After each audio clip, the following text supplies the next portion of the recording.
All right, welcome to a special show. Today is Christmas Eve.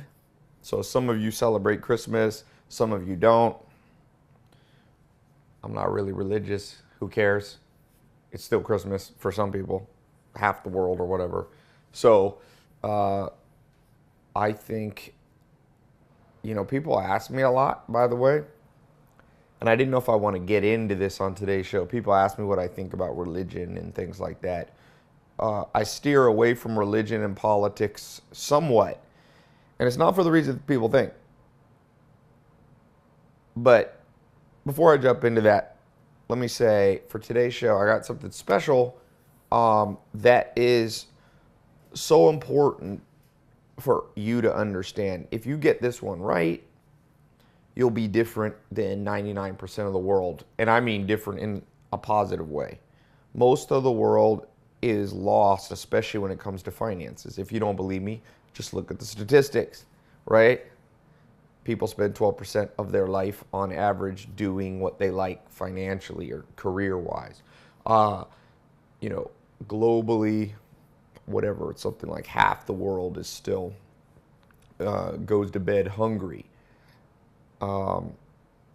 All these problems that we are faced with on a holiday like this, right? Maybe you feel guilty. You've got all these gifts coming in, and then it's like, yeah, but what about all the other people starving and in need? And so, you know what'll change the world more than any other single cause? What will change the world will not be a new governmental system. It will not be a new president, prime minister, king, or queen. Prime ministers and presidents are generally reflections of the time.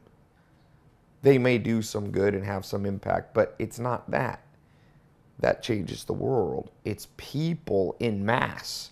So large groups of people, we congregate in these things called countries. It's still composed of the overall quality of the individual parts. If you have a fancy car, on the outside shows Lamborghini or Ferrari, but the individual parts of the engine making up that car or driving that car are weak. It's not a Lamborghini.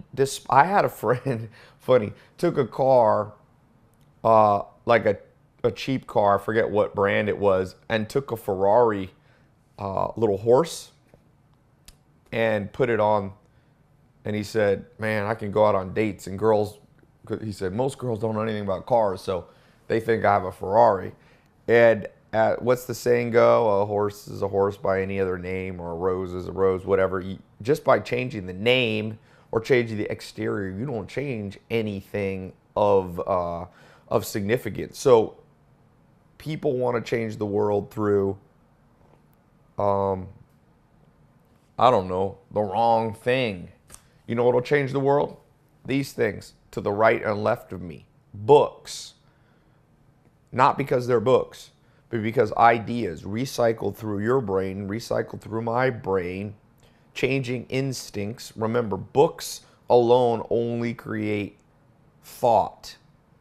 In and of itself, a book is worthless.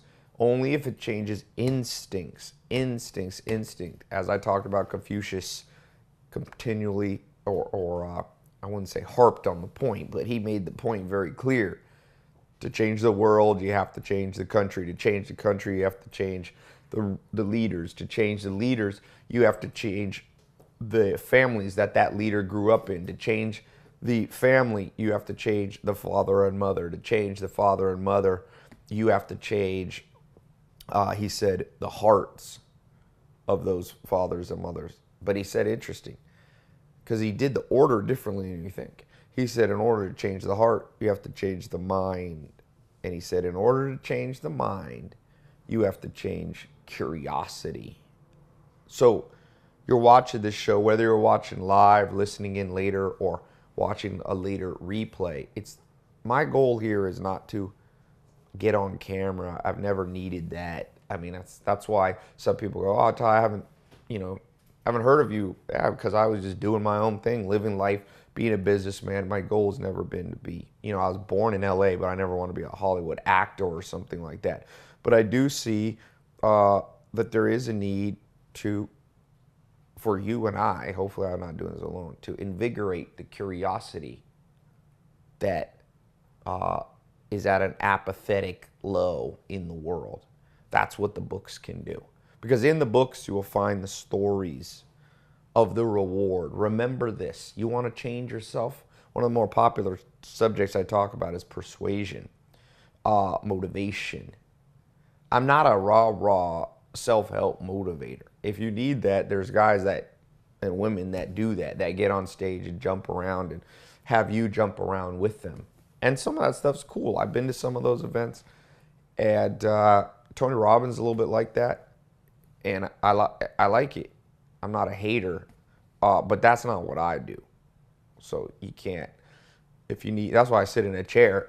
Not because I really have to sit in a chair, but because sitting in a chair represents taking ideas, having them flow through your brain into a instinctual change. Now, today, what I want to talk about that creates an instinctual change is based off, like I said, it's Christmas, and so I want to talk about the Bible. Again, I'm not coming at it from a standpoint of preaching or anything like that, because I did grow up I grew up in different, my mom went through different stages. I grew up around atheists when I was very young. I was baptized Catholic by my dad, but then never did much Catholic stuff. Then I went and lived with my atheist grandparents. Then my mom went through different stages as she was raising me as a single mom, and Christian and different types of Christianity. I lived with the Amish. Joel Salatin's more conservative, kind of Baptist kind of thing. The Amish are very conservative Christians. They're kind of like what Christians were in the 1800s.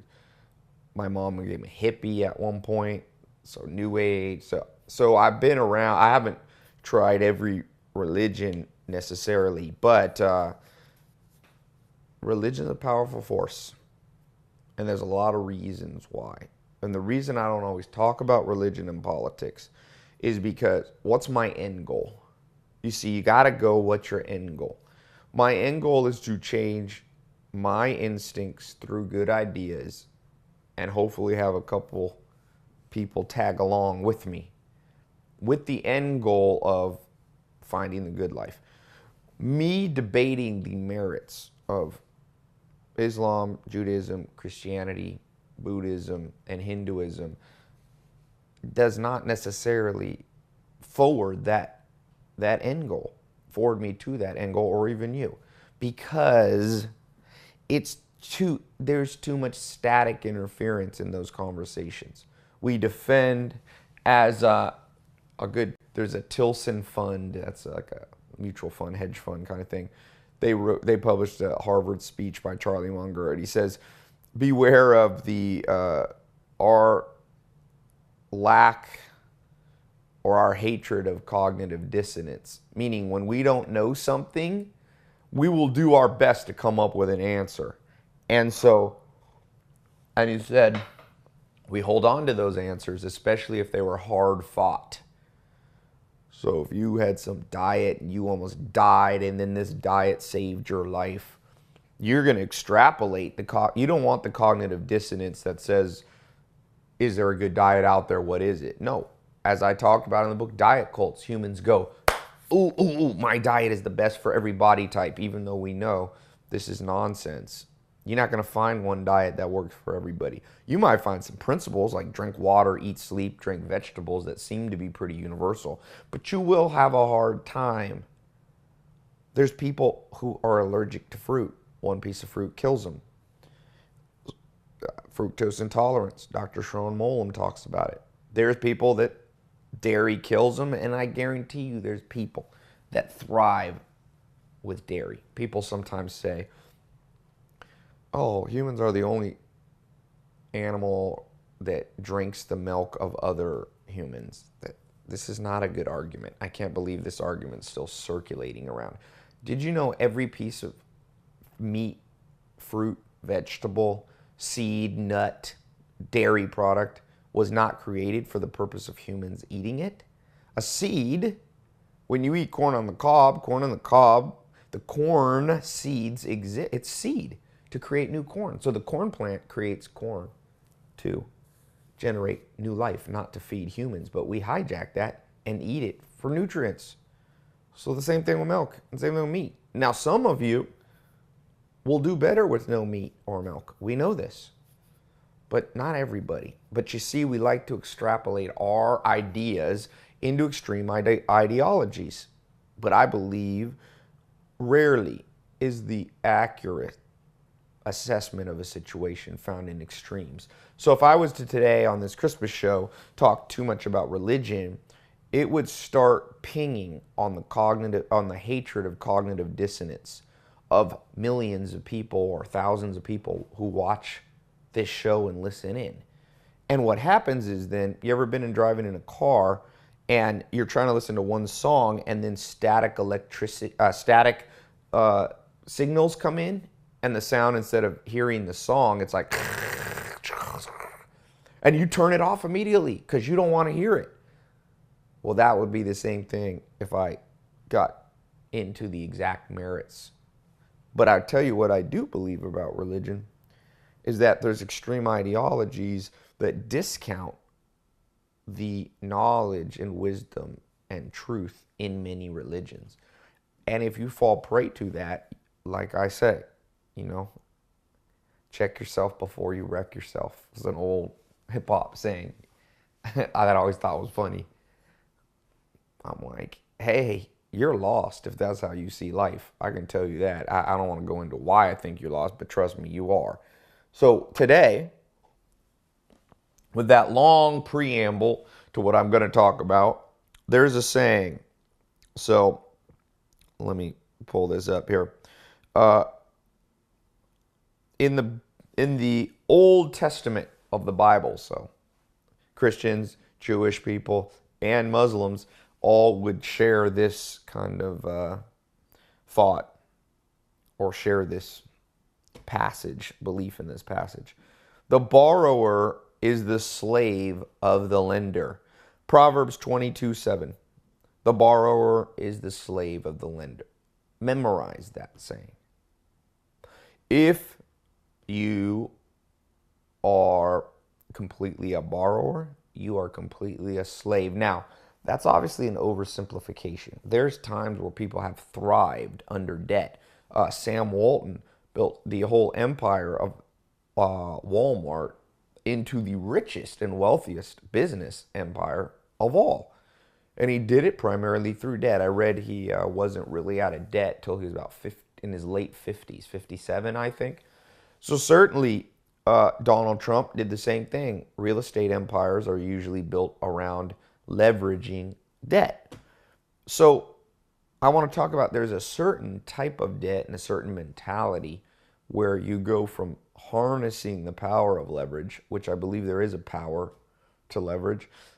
I don't want you to interpret this show as you saying, oh, I should not even ever be in debt. I should never have a credit card. I should never have a home loan. In fact, I had someone in my family that took that extreme ideology. They oversimplified based somewhat on passages like this.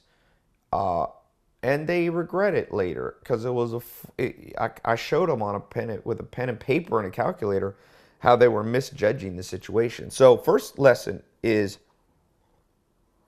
when it comes to the subject of finances and debt, don't oversimplify. Do you know why people oversimplify? That's why I did the preamble, the pre-talk to this whole point. Because we do not like cognitive dissonance. So we don't want an open-ended answer. Think about it. Let's say you ever dated somebody, or you're a little kid and there's a girl or guy in your class that you were interested in. Remember, you kids write little notes. Do you like me? Yes, no. It's just like a checkbox. But human attraction is nuanced. You can get in relationships with friends, business partners, family, love, where it's a romance, where there's a love-hate relationship going on. And your cognitive dissonance wants to go, wants to remove that doubt, wants to be like, oh, no, they love me. Oh, they absolutely hate me. Well, the world is full of gray areas. That's the first mark of a refined mind, the acceptance of gray areas and things we don't understand. There are probably, and I think most people would agree, some moral absolutes, throughout time, throughout history, throughout cultures. There are some things all people groups have generally tended to agree on. You can Google those. There's a list of interesting ones that seem to pass the test of time, and there's certainly many others that pass the test of most cultures. But when it comes to debt and your finance, it is true. The average person in the U.S. right now is about $225,000 in debt. 15,000 of that is credit card debt at interest rates of maybe 15%, relatively high. And most consumer debt, like credit card debt, unless it's for business purposes, is not tax deductible. 147,000 is the average debt on a house, and 31,000, this is going to blow your mind, $31,000 on student loans. Don't get me started on education system like that. There's something wrong. The way to look at college education debt is just like, let's say, a guy like Peter Thiel. Where is his book here? I don't know. I have it somewhere. Look at it like an investor. Good investors look for what's called 10x returns within reasonable time frames. So it can't be over like 40 years. So you, as an investor of your time and money, if you're deciding whether to do formal education or to buy a car or a house, buy something that has a 10x return in, let's say, 10 years. Meaning, your college degree that leaves you with even if it leaves you with $30,000 in debt, you probably paid more because you had other things you had to do. But let's say 40 grand. Make sure you think in the next 10 years you will net, by the way, an extra 10 times that, $400,000 in your bank account. If you don't see that math happening in the next 10 years, not over your whole career, good investors don't go, oh, I want a 10x in 38 years. And a lot of times when you see the math on things like college, they're looking at over a lifetime. That's too long. You got to look over a lifetime. You have inflation, which means the devaluing of the money. So maybe you make an extra $1 million, but if you do it over 40 or 50 years at 3 to 4% interest or cost of goods going up, it's not as much as you think. It's only 200,000 extra real increase in the money that you retain, the spending and buying power. So you got to look at it at shorter time frames. Y'all sure don't know if you're going to live 40 years, 50 years. Life is short, as Seneca says. In our fears, we act as if we're mortal, and in our desires, we act as if we're immortal. That's a mistake, he's saying. So when you buy a car, this is the next thing. The average person in the United States, or the average family, owes in debt $30,738 on their car. Well, cars don't follow what I teach as the RRD rule. Never invest in things that rust, rot, and depreciate, or at least minimize your investments in things that are RRD, rust, rot, and depreciate. You buy a new pair of shoes, it does not follow the 10x investor rule in 10 years. Those pair of shoes are not worth 10 times what you paid for them over the next 10 years. No, they're worth ever diminishing almost to zero value. Now, of course, they cover your feet and they protect you from... I was talking to a guy who said he was on a farm working with this guy who was kind of a hippie who decided he was never going to wear shoes. And they went to cut down trees in the woods, and this guy went barefoot, and he ended up... I don't know if he ended up in the hospital, but you do need to protect your feet, put it that way. That's what that guy learned after trying to go barefoot in the woods through the brambles and briars. So shoes are okay, but if you could wear flip-flops that you get for free, And then you could take the money, the couple $100. I mean, women's shoes, good grief.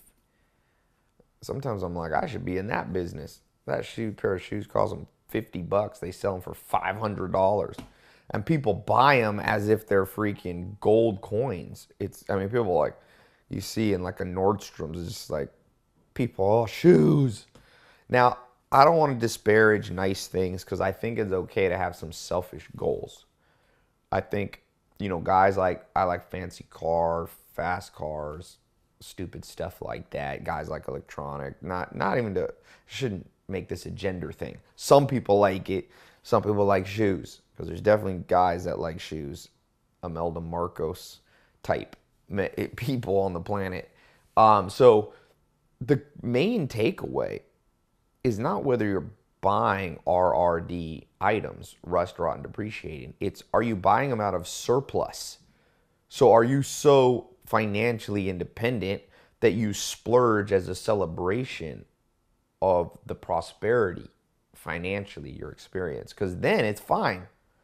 I believe, you have to have in the cycle of life, the winter is the hardships. I got contacted by somebody who's in the business program that I teach, the business mentorship. And he's like, hey, an employee died. One of my key employees died in my business. I was planning to take off Christmas and go and do what you say, Ty, go lock myself, or what Bill Gates says too, go for a week, take a whole bunch of books, have a thought vacation. And he's like, I was going to plan the upcoming year and do all this. And he's like, this person died and revenue dropped in one of my businesses and I got to go back in the trenches. And I said, hey, when that day and that phone call comes, that rainy day, that's the winter of your life, and appreciate the winter. And then I told him, well, don't go on the vacation as much. You got to go into the spring and summer. Spring is where you plant seeds and experiment with new things, and the summer is where you put in the hard work to bring those seeds to fruition, and the fall is when you celebrate. See, he had decided on his terms, now celebration, rest and relaxation are our time. You can't always dictate the seasons that you have. So if though you have been through the winter, you have planted seeds of experiments in the spring, you have pushed them through and done the tests and observations and iterated over and over in the summer, and now it's the fall of your life, then go buy the shoes, go buy the Lamborghini. Of course, I hope you do other things too besides that. I hope you give back and share and all that, but you can do some selfish. Why not? I don't see anything wrong with that. And so buying the shoes, the rust, rot, and depreciating items out of scarcity, though, is a fool's game, right? Wear the flip-flops. Be like Joel Salatin. My mentor told me, Ty, I slept in the attic of my house, of my parents' house, for the first 8 years when I married my wife, Teresa, so that we lived on $100 a month budget, and we took all the rest of the money and we saved it. We grew our own garden. We grew our own food. And out of that came a world-changing idea and business and farm and everything that you want in life came from that. It's a great tweet that I posted. I actually retweeted somebody. Thank you, all of you who post good stuff. I love it. And there was a speech here that says, by Sigmund Freud, one day in retrospect, the years of struggle will strike you as the most beautiful. Now, notice the precision of words here. The years of struggle will strike you as the most beautiful. Here, there's two types of struggle. There's one type of struggle that will not strike you as beautiful. There is a way to thrive even in the struggle, and there is number two, which you don't want, the apathetic struggle. So remember Thoreau, that quote that I give? The mass of men lead lives of quiet desperation. What is called resignation is confirmed desperation. So if you find yourself in the winter of your life, whether it's with your body, health-wise, physical, or it's with money, wealth, or it's with love, with friends, family, and romance, or whether it's your personal happiness and what's going on emotionally in your mind. If you find yourself in the winter and you've resigned yourself to stay there, resignation is actually confirmed desperation. And Freud was not saying in retrospect, the years of your apathy will strike you as the most beautiful. No, the years of apathy where you wallow and stay in an experiment or in a situation that should have just been run as an experiment, but you resign yourself. Famous set of research done, which now is considered unethical, but they were able to do it, where they started shocking dogs. And they put dogs in a cage, and it wasn't super strong shocks, but it wasn't the nicest experiment. And they shocked these dogs, but the dogs could not get out of the box. They were completely penned in. And what they found is the dogs at first would try to claw their way out. See, the dogs at first were not apathetic. But then, once they realized or felt that they were in a helpless box, couldn't get out no matter what they tried, they just laid down and took the shocks. Bzz. The interesting thing, and it shows our psychology, because humans, one of the cognitive biases in our brain that cause us to make misjudgments and mistakes in our decision-making processes is called Pavlovian response, which that was a negative Pavlovian response, right?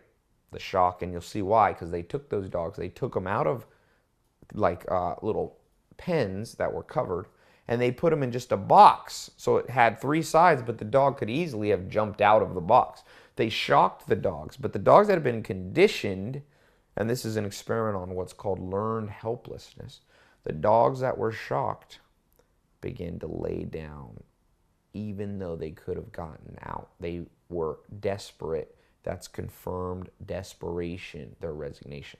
Martin Seligman talks about this in his book, Learned Optimism, I think, or something along those lines, the famous psychologist, right? So for you and I, the years of struggle that you were climbing out of the box will look beautiful to you. The years that you look back and find yourself having resigned yourself to the station in which you are today or were at that time will not strike you as beautiful. Those will be what we call regrets. Those will be intense pain. Those will bring you to the place, like Chief Tecumseh said, when it comes your time to die, do not be like those who cry and weep and ask for a little bit more time to live their life over again. That's what most of the world is headed towards, unfortunately, but most people are headed toward. They have forgotten about the optimism that through the winter's clouds comes often and almost inevitably the spring. If you can survive it, as Nietzsche said, what doesn't kill you makes you stronger. I'm not sure I completely agree with what he's saying, but the gist of it, I agree. So when it comes to finances, specifically, if you are struggling financially, I can diagnose it in the same way that my mentors diagnosed my problem when I had $47 in my bank account and I was sleeping on a couch in a mobile home in Clayton, North Carolina. That wasn't so long ago. So I've been through, and I'm sure I'll continue to go through the cycles if I live long enough.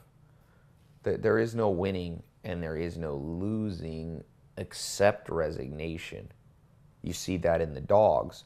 The dogs, once they decided to lay down at every shock, they had lost the game. That's losing.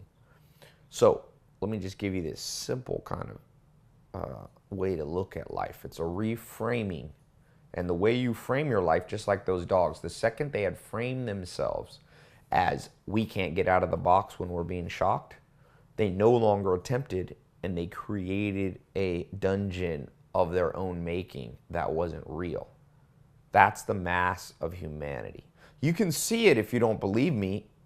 Go out to dinner, or maybe this holiday while you're out with family. Listen to the conversations, because inevitably around the table, somebody in the family will start lamenting the economy. Or no, when it comes to debt, as what we're talking about today, people will start lamenting the banks. It's the banks and the credit card companies.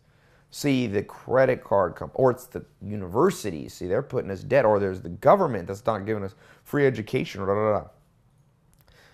That is confirmed desperation in the form of resigning yourself. Once you blame it on the government or the credit card companies, can you change the credit card company? You think you can storm the gates of the credit card companies and say, you're charging 28% interest. I am a crusader for the rights of man, and I think it should be 12%. You know what works better? Showing people how to thrive so they don't get in so much credit card debt. No one forces people to go into credit card debt. Now, I know there's extreme situations. I know there's maybe unethical things that happen here and there. I'm just saying, this is out of your control. Like the 7 Habits of Highly Effective People by Stephen Covey, he talks about. Do the things in your control. And that's what Benjamin Franklin talks about in his book, a little pamphlet, The Way to Wealth. He says, well, while people are complaining about the things they can't change, all the taxes and this, ask them, well, when's the last time you read a book on finances? Did you wake up at 5 this morning? That was in your power. And before you went to work, do a workout on your brain when it comes to finances. Did you read what Warren Buffett says about money? Did you read what Benjamin Graham said about money? Have you read the book, A Few Lessons for Investors and Managers? Have you read Rick Adelman? Have you read Susie Orman? Have you read Tony Robbins' book on money? Have you listened? Have you learned to invest? Do you have mentors who are financially sound? Because that's all within the complaining person's power to do. Nobody really lives in regimes that completely control you. Even strong communistic or controlling governments, let's say China. People tunnel through the internet right past the Chinese government. Millions of Chinese people are doing that. It's hard to censor people now. So now we have these things. So next time you see somebody complaining, say, well, are you following the 7 Habits of Highly Effective People by Stephen Covey? He says, do what's in your power. Once you max all the things out that you could do, then you get a ticket. It's called the ticket to gripe and complain. I want to start printing those tickets and go, hey, I hear you whining a lot about externalities, and I wonder if you've earned the right to do that. People are like, what do you mean? You go, well, see this little piece of paper I have? It's monopoly money, but it actually gives you the right to complain about the government. It gives you the right to complain about taxes. It gives you the right. Do you want these? Well, how do I earn them? How do I get that monopoly money? Well, you had to put in 10,000 hours of work understanding finances. Deal? Once you got your 10,000 hours in, learning how to invest money, learning what not to invest in, learning to efficiently think like an investor. Even if you're not an investor, I'm saying, once you got 10,000 hours in, you get this piece of paper. Then you can complain. See, that would shut up most of the people. That would shut us up. Maybe you, maybe me, when I get too much in my head and want to go down the easy route. Remember, going the easy route is a law of physics. Kip Thornton, the great physicist who worked with Stephen Hawking, summarized Einstein's law of time warp. Says everything moves to where it ages the most slowly. You could put that in even more layman's terms by saying everything wants to move to where it's the easiest. Water flows downhill, not uphill, for a reason. It's following Einstein's physics law of time warps. Now, I'm obviously oversimplifying that, but it's actually true. If you live on the first floor of a building, you're aging at a different rate, more slowly than someone on the 6th floor. You know that? It might be microseconds difference, but you're still different because gravity pulls us down. Now, sometimes gravity pulls us to safety. In the case if you're on a first floor, you're a little more safe if you jump out the window than if you're on the 6th floor. But sometimes gravity pulls us down into what's easy. It pulls us in that kind of inertia towards entropy. And entropy is another law which everything energetically at an energy level is basically diffusing. It's basically going into chaos.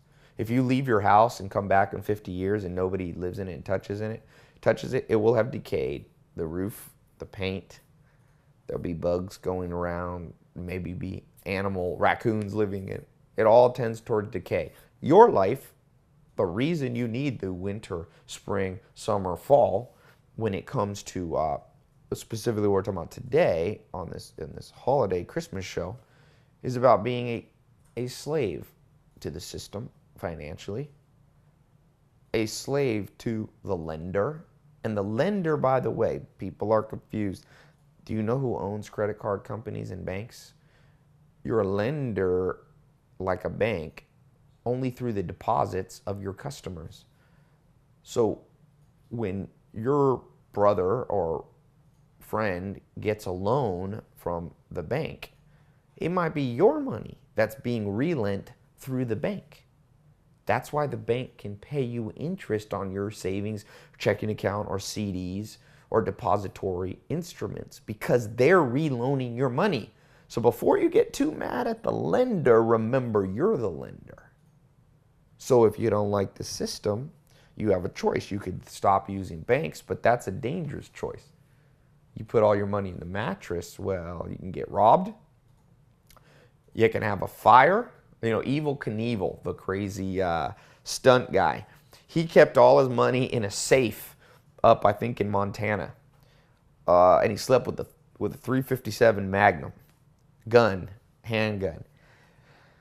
I don't recommend that way. There's a lot of bad things. And even if you think you can protect your own money and not worry about fire and all this, if you put your money in a mattress, money deflates. The economy is always spending your money through the process we call inflation, meaning the value of your money goes down. Money you put in cash in a mattress, depending on the country you live in, could deflate at a relatively rapid rate. So you're going to always have to put it in the bank so that it can be relent out and recirculated. You want money recirculating in the economy. This has been proven to generally be a positive thing. Now, what I was saying is because of that process, you can't be mad at the credit card company because you're the credit card company. So before you go out and occupy Wall Street, occupy your own brain. You know who owns Wall Street companies? You and I. If you own any stock in 401k, IRA, whatever it is you invest through, S&P index funds, it's all you lending your money out and circulating. So what we don't need is a world where we rail against lenders. Now, let me just say as a caveat, there's unscrupulous lending practices and there's laws against it, and sometimes people get caught and they go to jail, and sometimes they don't get caught. What's that have to do with me and you? Now, if your life, let me say, there's a certain percentage of us that should become literal crusaders for justice. They are, maybe you're the next Cesar Chavez. You're the next Martin Luther King. You're the next Malcolm X. You're the next Mahatma Gandhi or Nelson Mandela. And your destiny is to be an advocate against injustice. And so if that's you, then you can make your life passion to go and occupy Wall Street and to go in this and that. But don't get twisted up in your mind the real diagnosis. Occupy Wall Street, I'm sure, has many accurate things to it. But it's an extreme ideology, and generally extreme ideologies are inaccurate in the sum. They're broad. They might be accurate about this, this, and this, but they're rarely right about everything. And they're often grossly inaccurate in many important things. So going back to what I was saying about this debt, I want to offer you some new approaches. Why don't you lend money yourself? Even if you only have $100 in bank account. And I'm going to show you a cool way to do that. There's a charity out there. There's a few of them. The one I know best, I'm not affiliated. I'm not promoting them in any way besides just word of mouth, is Kiva, K-I-V-A. It's a very interesting charity. I've been watching them or part of them since they really first started. Someone told me about them, and they're pretty cool. What they do is you donate to them. I think now it's a charity, like you can get a tax deduction depending on where you live, and they then lend out your money at, I think, no interest or very low interest to people in need who want to help themselves and their family and their community by starting a business but don't have any capital to do it. So that's a great place to start. If you can't join them sometimes, beat them. If debt is a nightmare for you, you become a lender and you do all the things that didn't happen to you and you watch what happens. There's things going on in the world. Like I said, I'm not superstitious. I'm not, but there's some unexplainable things. Some people call that karma. I don't know that I believe in karma like most people do. It's not straight line. It's not like everybody who does bad has a bad life and everybody who does good has a good life. I wish it was that way. You can read in ancient religious scripts, many different ones, where it says the big question everyone has for God is, why do people who do good things have so much bad happen to them, and people who do bad have so many good things happen to them? So there's not straight line karma, but I do believe there's general inner workings of life that I don't get. But when I do them, I don't get the reason, but when I do them, it seems to. I think it could be very practical reasons. If you start becoming a lender, what are you going to learn? Well, you're going to learn how to read people and be discerning with money, because the second you lend out $100, now remember, when I say be a lender, don't lend out more than you can afford to lose. Principle number uno. Every time you lend money, there is a good chance you ain't getting it back. It's like Vegas. So when you go to Vegas, my friend says, Colin Cowherd, this radio sports announcer, says, only bet your beer money, meaning bet money you're not afraid to lose. So everybody has $10 you can bet on your kids or bet on your uncle. Say, hey, I'm going to give you $10. I want you to go open a lemonade stand, and you give me back my $10 plus $1. Nothing wrong with that. I opened a lemonade stand when I was 5 or 6. So it's going to teach you how to read people. So even if you lose your money, I'm going to tell you this. You know, Malco, that's the famous, or Mankin, I think his name is, the famous economist. He wrote one of the most well-known textbooks. I'm reading it right now. Mankiw, I think, Mankiw. Great book, by the way. Textbook, if you want to understand money. He says, you know, economics is just people respond to incentives. That's it. The rest of the textbook is just commentary. People respond to incentives. So your brain will respond to incentives. When you give out $10 and you want it back, people ask me how to read people. I've developed my own personality typing system called PACE, P-A-S-E. And I use other ones like Myers-Briggs and all these disc tests and Strength Finder and all that. But you want to know how to get good at reading people? Lend out money and lose your $100, and your brain will respond to that reward by tuning your brain to read people faster the next time. Number 2, you'll learn how to structure win-win negotiations and deals. Most people are in a win-lose scenario mentality. It's always I win, someone loses, or they win and I lose. But if you're a lender and someone can't pay you back, you learn to negotiate. Okay, you can't pay me back. You know, I lent you $1,000. You can't pay me back. Well, why don't you pay me back $50 a month over this? Like, you learn. You're responding to incentives. I want my money back. You'll learn how to negotiate. That's a powerful tool.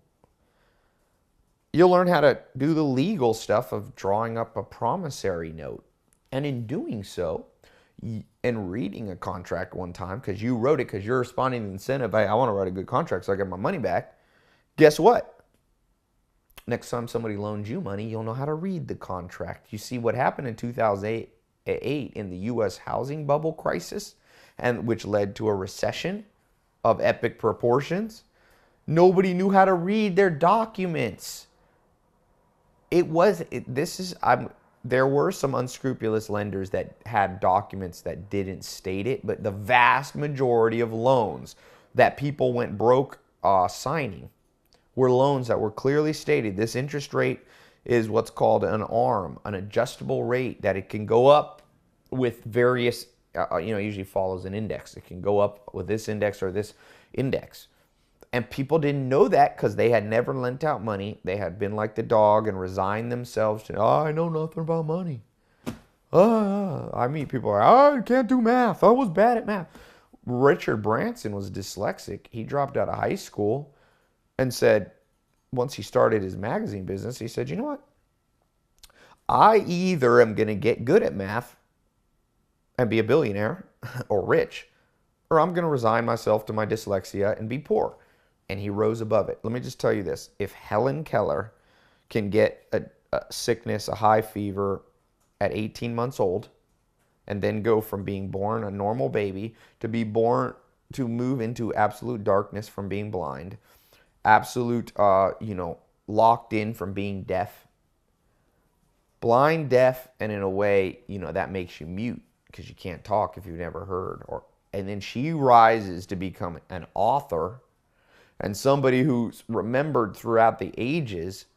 You can overcome your ADD or your dislike of books or your dislike of math. It's all what Peter Drucker calls disempowering beliefs.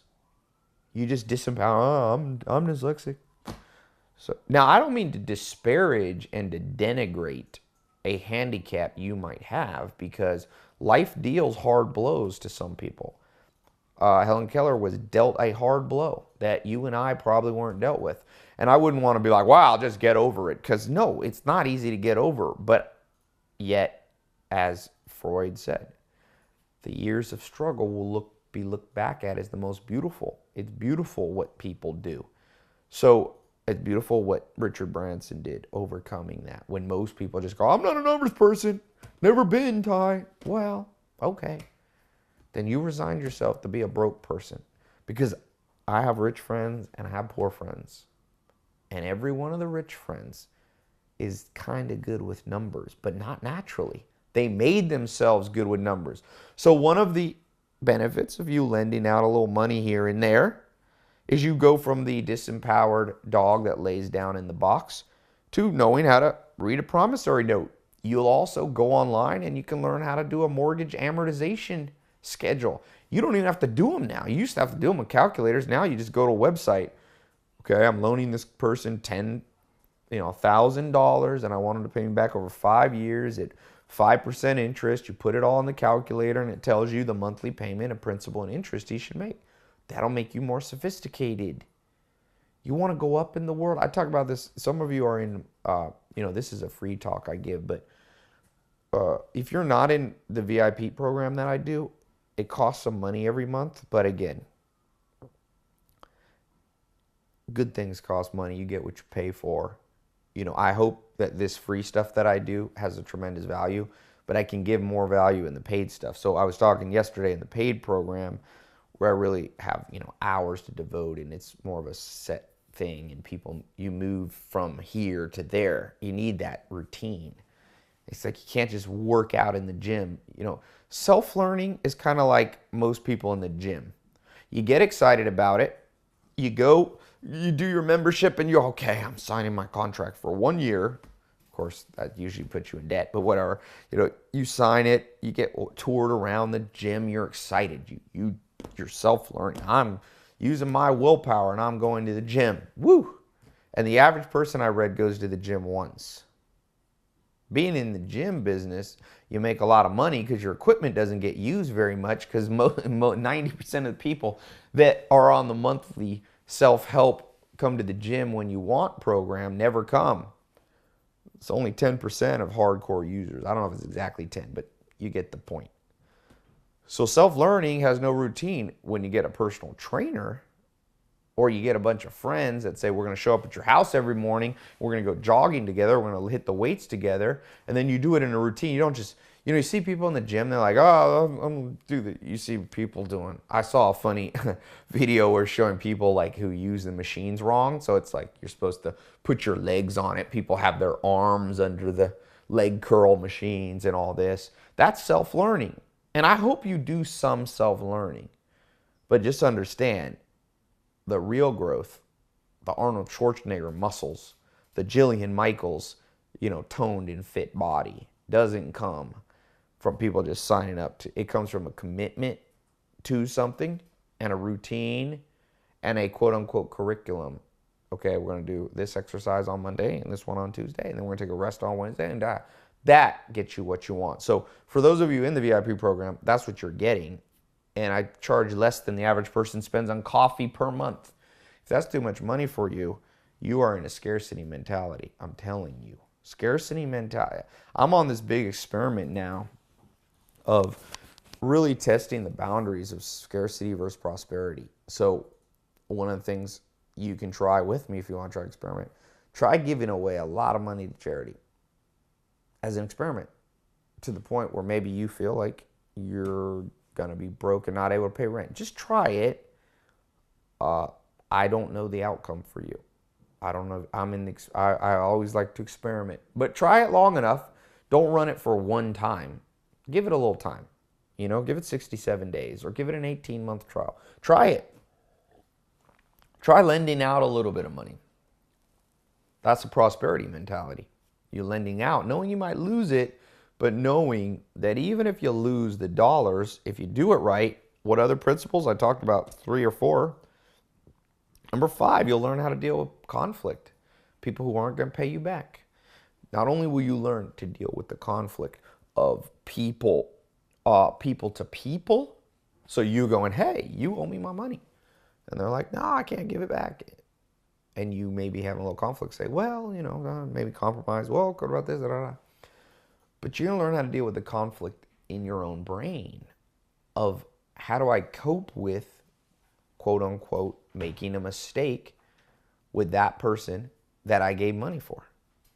That's a skill, to learn that conflict with yourself. And when you lend out a little bit of money, you will not only become better at conflict with yourself, with others, but with yourself. And I think in general, the reason, remember I said the way that life, you have the winter, spring, summer, fall.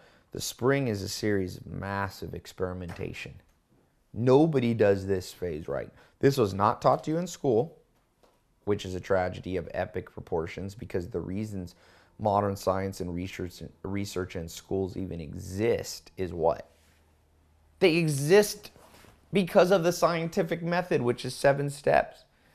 Ask a question, do the research on it, form a hypothesis, test, observe, analyze, submit to peer review, and off and round you go. So what happens here is the reason people can't deal with conflict, either in a negotiation financial setting or with themselves in their own brain, because I put a little post on my Twitter. I said, let me read it. It said, and a lot of people, retweeted it and quoted it, because we can all understand. If you find yourself looping a negative thought over and over, what's the solution? I said, stop and realize that life is abundant. There are many fish in the sea of life. The main reason people can't cope with failure, i.e. conflict, is scarcity mentality. So let's say you loan out $100 or $1,000 or $1 million to somebody. The main reason you won't do it again if you don't get the money back, let's say that it fails, quote unquote, then you'll start looping. A lot of you can think of relationships where this happened. You dated someone or befriended someone or went into business with somebody, and it's like, oh, you're looping. Oh man, why did I do it? What did I do? It's because you come from a scarcity mentality. I won't be able to find. I was reading this book, Attached by Heller and Levine, 2 researchers, which said, you know why people loop when they break up in a relationship, in a romantic relationship? One of the most common ones, there's 3 types of people, they said. There's secure, anxious, and I forget the third one. I'll remember in a second. The third, detached, it's not the word. Avoidant, there's the word. So they said if you're anxious, people who are jealous and who loop a lot, you'll often, it's because you have an overactive engaging and disengaging or activation system in your brain. So some of it's normal, you're not going to change it. But what your brain does and why you loop is because you imagine, your mind plays tricks on you, that there's no more fish in the sea. Oh, I lent out $1,000 and I'll never get $1,000 back. And lend out 1,000. I have a friend. He invests with an abundant mentality. So he'll give 100 to 250 grand to lots of businesses. 99% of them go broke and he never gets his money. But this guy's smarter and he's rich and he's young and he started from nothing because he doesn't loop as much. What he does is goes, there's more fish in the sea. I have more investments. And he hit one investment that pays him, whatever, $1 million a month. How's that? You lose all your deals. You lose $1 million lending it out. This is what venture capitalists do up in Silicon Valley. They come from an abundant mentality. They're not like, my one investment. Most people will stop. The average person in the world, I read something around this, 70% of people quit after one quote-unquote unexpected event, i.e. failure. By the second one, like 90% or 80% of people have quit. And by the third one, you're left with a very sliver of the human population left continually trying something. But yet, how many people are rich in real dollar terms in the world? A teeny sliver. See, it's not coincidental that the sliver at the top is also the same size as the sliver who don't loop because they're abundant. Donald Trump, I love his story, $9.2 billion in debt. He made a lot of money. In the 80s, he said, I came out of, my dad, he comes from a family of real estate moguls. He then went to Wharton. He then came out of Wharton. He was winning. He was winning. He grew up in a winning family. He went to Wharton. He was winning. He came out. He started doing real estate deals in, I think, the 70s and 80s, making every deal he touched went to gold. And then, of course, he got, he forgot about winter, spring, summer, and fall. He was always in the fall. He forgot winter comes. And winter did come. I think it was the late 80s, early 90s. Some recessions happened. Some banks called his loans. Started getting banks saying, where's our money? We want it back now. We want to recall our loans. And he went $9.2 billion in debt. Let me just reiterate what that number is. He was $9,000 million in debt. 9,000 million.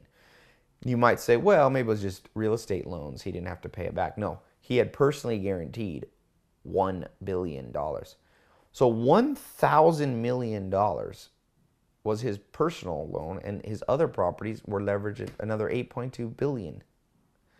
How'd you like that? He said, I walked down the street past a homeless man and realized that homeless man was $9.2 billion richer than me, Mr. Donald Trump. But the good thing about the story is, did he loop over it? No. Most people would resign themselves like the dog. They'll go in the box, like Martin Seligman talks about.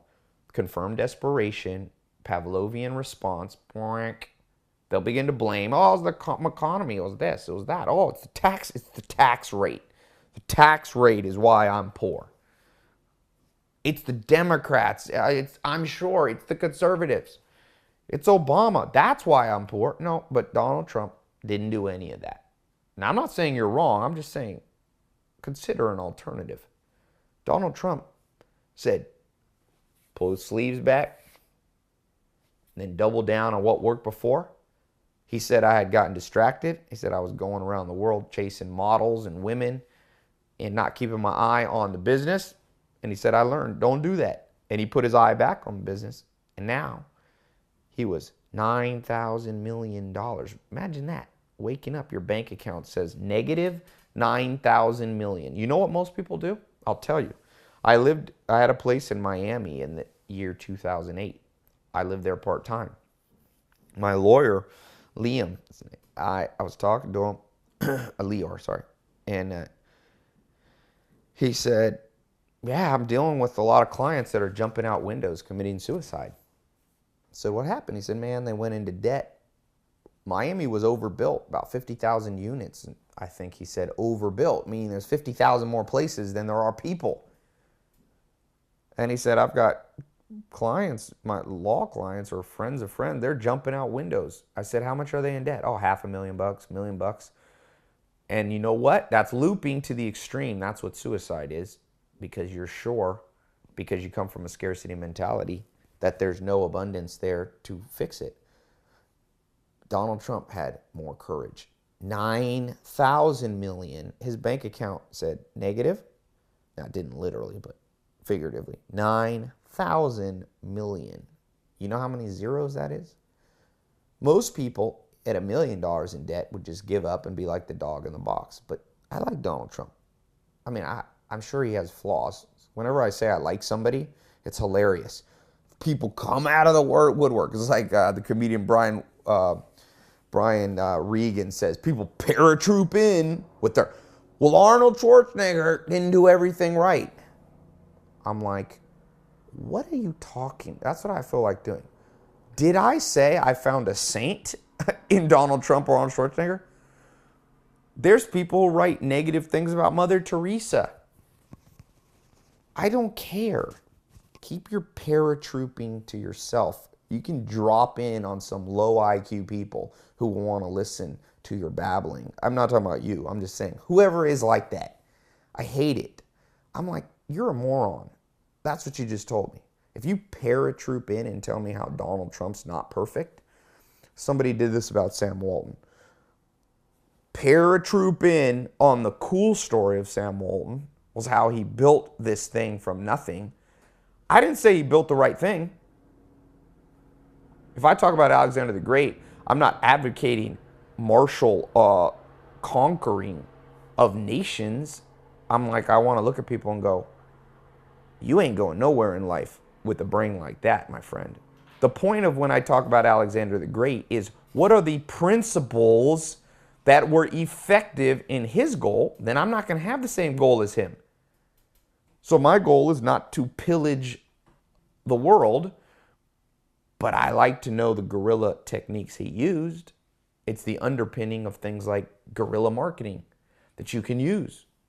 It's the underpinning of winning as an underdog. So please stop the paratrooping in about humans' flaws. It's literally like somebody came to me and would be like, I'm like, I like swimming in the pool. And they're like, but the pool's wet, Ty. Did you realize that? I know the pool's wet. Pools are wet. That's why we call them pools. Water.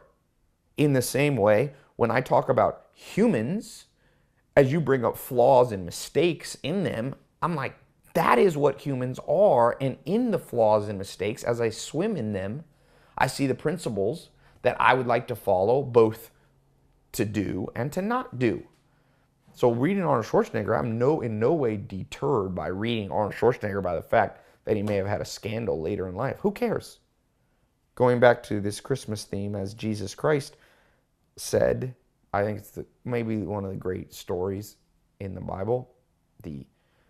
Jesus walked up to a crowd that was holding stones, and they were getting ready to throw stones, a horrible way to die, and kill a woman.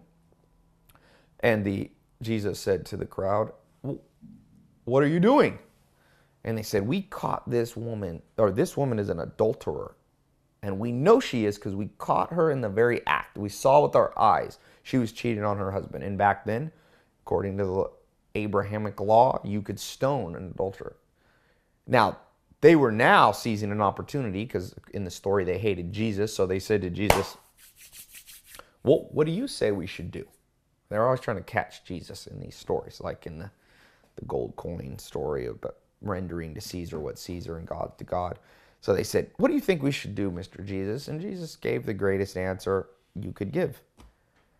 A Solomonic answer, a wise answer. He said, well, I think whoever here is without sin and error and mistakes in their life, you're allowed to you're the first one to throw the stone. Who's ready to throw? And you know what everybody did? They put the stone down because everybody has it. So the point being, when I read Donald Trump, I do not care about his hair. and various frivolous things that most people want to fixate on. And just not to go off on a diatribe, but the reason people fixate is it comes from a position of desperation and scarcity. See, people in a position of desperation and scarcity, they are no longer able to say, well, Donald Trump and Arnold Schwarzenegger just did what I could have done, but they did it better. See, when you're abundant, that's why with people with high self-esteem can give out compliments, because they have so much in themselves that they admire their high self-esteem. Hopefully it's not delusional, but assuming it's healthy, high self-esteem, they can dole out these things because they feel good about themselves. But people who constantly paratroop in, they're in a position of scarcity. They have nothing to give themselves because their brain accurately assesses that they're not worth complimenting, and so they have nothing to give. You don't be that person. We've been talking today about financial prosperity. We've been talking about a little bit about debt.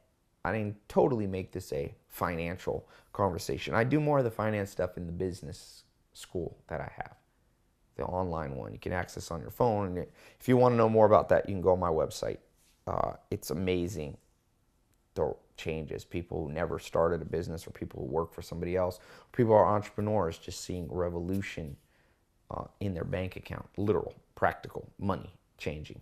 But for those of you who are in the winter, you're in huge amounts of debt, try the little practical thing. Lend out a little bit of money. But do it attentively, do it wisely, do it knowing you might lose that money, so don't do too much. Those of you who are more abundant and have a lot of money, experiment. It's all an experiment. Just try to give out money. What happens? Maybe you'll find you don't want to be a lender. Great. Now you can cross it off the list of life.